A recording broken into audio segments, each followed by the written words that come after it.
Did you know that yesterday YouTube announced new misinformation guidelines? Censorship, excuse me. Definitely not.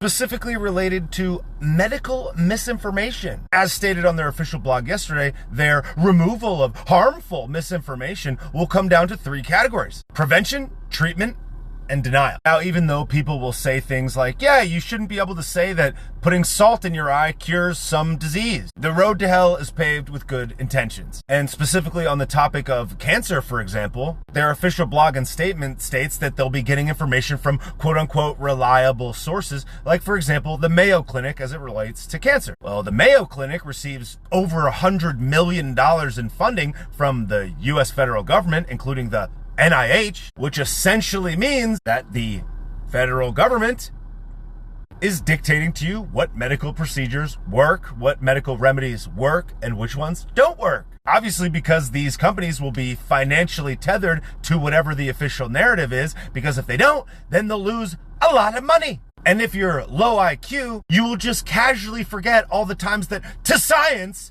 was not correct. In the early 1900s, cigarette companies bribed doctors and physicians to suggest that cigarettes actually were not harmful for you. And as has been made abundantly obvious and relevant in recent years, the supposed science is not always settled. In fact, one could say that science is almost never settled. There are many things that we still don't understand and will evolve over time. There are plenty of instances in history that make this abundantly clear, but whatever, let's just forget about that. And if there's a revolving door between these bureaucracies and these big pharmaceutical companies, for example, an executive at the pharma company comes into the federal government, says such and such is such and such, and then goes right back to that company to get their payoff or their stock option or whatever else.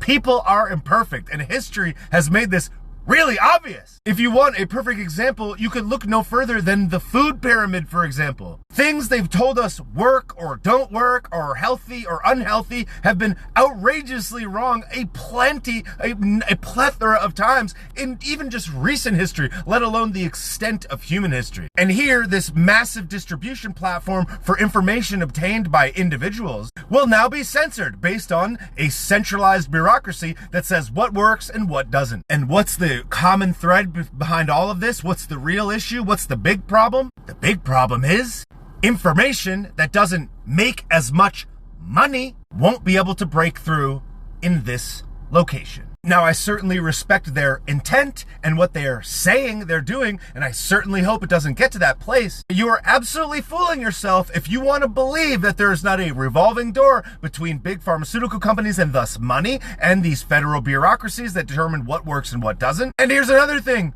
People are corruptible at all levels of government, at all levels of finance, at all levels of everything. How many historical examples do you need to prove it? So if you think that there's going to be people that are not making money to get into these positions of power and say, this is the settled science, lie about it so that them and their constituents can make money at the expense of all of us, you're living under a rock, Jim. But hey, who cares, right? Who cares about facts and truth and people and health and all the other stuff? Once people start realizing that these bureaucracies could care less about you or your health or your well-being, and that all of these other platforms are financially tethered to them, you'll tell that these supposedly free speech country with the supposedly free speech rules and the supposedly free speech enforcing bureaucracy is just co-opting and controlling all of these arms of information distribution at your expense. How any person is out here just trusting the authority 100% of the time is insane. But then again, somebody out there went in Pennsylvania and casted their vote for John Fetterbeef.